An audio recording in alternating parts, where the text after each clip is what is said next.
What's going on, everyone? Welcome back to the channel. My name is Brent, and today I am going to be taking you all through probably top 3 photo shoots that I've ever done. These images came out much better than I ever imagined that they would. And like I said in a previous video, this is coming from me really nailing down and driving into my creative lighting. This is going to be a dramatic overhead lighting setup. I did find it from another creative that I saw on YouTube, so I will link her video down below because her name is, I'm blanking on her name right now. I have Madi in the studio with me, so you already know the styling is gonna be on point. I'm excited to get into this content. Let's hop right in.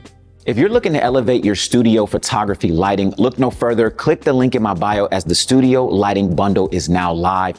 24 different lighting setups, light ratios, cheat sheet, detail behind the scenes, light placement, gonna go over how to meter lights. This is the bundle of a lifetime. I'm gonna do strobes and constant lights all in the same bundle. I don't wanna waste any more of your time. Let's get back to the content. So the lighting setup for this shoot is actually quite simple. As a lot of you know, I love my edge lights, and edge lights are gonna play a key factor in these images. But my key light is actually a overhead light. So I had a light on a pretty hefty boom pole. I do suggest that if you do this type of lighting style, you use a pretty hefty boom pole. And I had a small gridded softbox on that light. So this is about a 21-inch softbox that I had on that light, just so that I can really focus in on that beam that's going down toward the ground. And I did not really want it to spill on my backdrop. I wanted my backdrop to be as dark as possible. This is why I used a black backdrop, because I really wanted to separate her from the background. So my key light was that overhead light, and I had that metered to f5.6. The next 2 lights that I brought in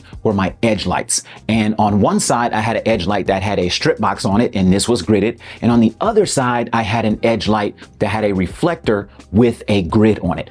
And looking back, the next time that I do a shoot like this, once I start to build upon this lighting setup, I will use the reflector with the grid on both sides. I absolutely love how this hard light was able to hit that fur coat. And shout out to Madi, because she always comes through with the styling when I send her an inspo image.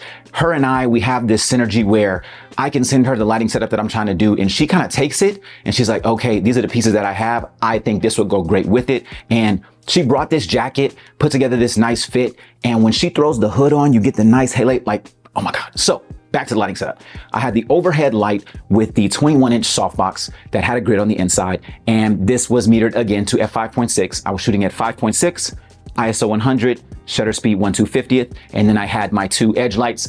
I did them at varying powers, so I believe this was like a 2-to-1 ratio. So I had those metered to f4, but there were times that I brought them up a little bit. Like when we sat on the ground, kind of brought them up some because my C-stands couldn't go down low enough. So I was kind of playing around with the intensities of the edge lights just to kind of get a different look. And one of the cool things here is it's forcing me to play with my shadows. So depending on the direction that Madi turns her face, it's going to give me a completely different look and vibe. So when we had the hood up, we really played with her looking down. That way we get the super shadows under the hood. But because that illumination is coming from the back and up top, it just really gives her this nice glow.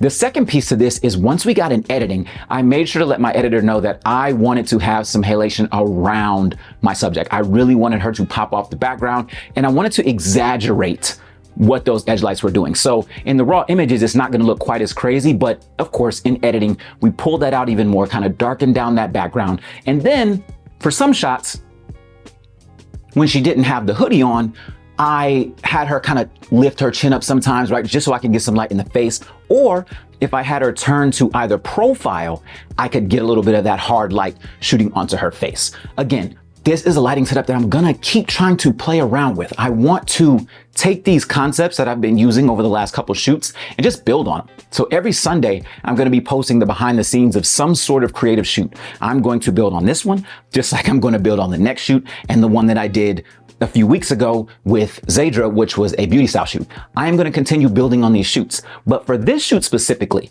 and shoots like this, what I really wanna drive home, not just the lighting, but the styling as well. You really want to make sure as photographers that we are taking an interest in what our subjects are wearing, whether it be a portrait shoot with a family, it's a model shoot, or it's some type of brand shoot, maybe something commercial. We really want to make sure that the lighting is complementing the wardrobe. The big thing here, I feel like in these photos in particular, which brought them to life, was the two working together. If she would have worn something that was a bit more plain or maybe didn't have such a flare with the edge lights, it would have been nice photos. Like, don't get me wrong, like they still would have been nice photos. It's a great lighting setup, but they wouldn't have that same punch. It wouldn't have that same, like, when I tell you I got comments from people who do not normally comment on my content, right? Peers that do not normally have anything to say about the images.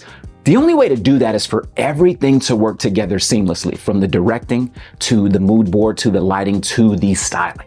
So when you're trying to play around with lighting setups like this, do one setup. I've been a culprit in the past of trying to cram in too many lighting setups into one session. This is why recently I've been focusing on one lighting setup and one look to really kind of nail down, like, what is my light doing? When I started the shoot, I did just the overhead light. Okay, let me see how this overhead light is working. Now I'm gonna bring in my edge lights. Okay, so now I'm able to see how all of these things are working together.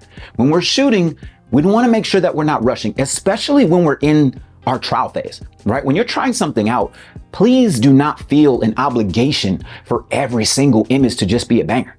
Take your time, allow yourself to make a few mistakes. And, luckily for me, I get my models just as hype as I am on the shoot. So as I'm kind of going through the process, they're going through it with me. They're like, oh, let me see. Okay, how are we looking? Oh, what if I turn this way? It will kind of make the light fall here. Nice. Now you start to get into a collaborative mode and it brings that passion out. I'm pretty sure you can feel the passion that I have for this coming through the lens and onto your screen and then vibrating through your body. I want to be able to help you all cultivate this as well. So this lighting setup to me was amazing, and it's a huge step in the right direction in terms of me really pushing and elevating my lighting game. Take a look at these retouched images and let me know what you think.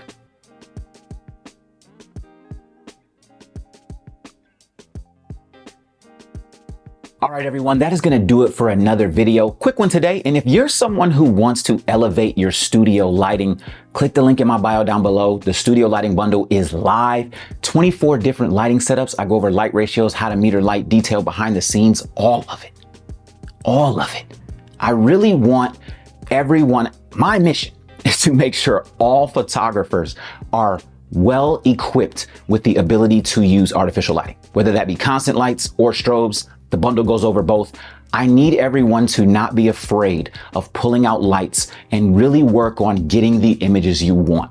A lot of people say that they have the aspirations to be a certain type of photographer, but you have to take the necessary steps to do so. Just getting really nice with your camera, that's not going to do it. You need to learn lighting. And in my opinion, lighting and directing are the two most important pieces to learn before you start to learn everything else, because everything else will kind of fall into place once you learn those two things. Don't forget to like, share, comment, and subscribe, and I will catch you all in the next video.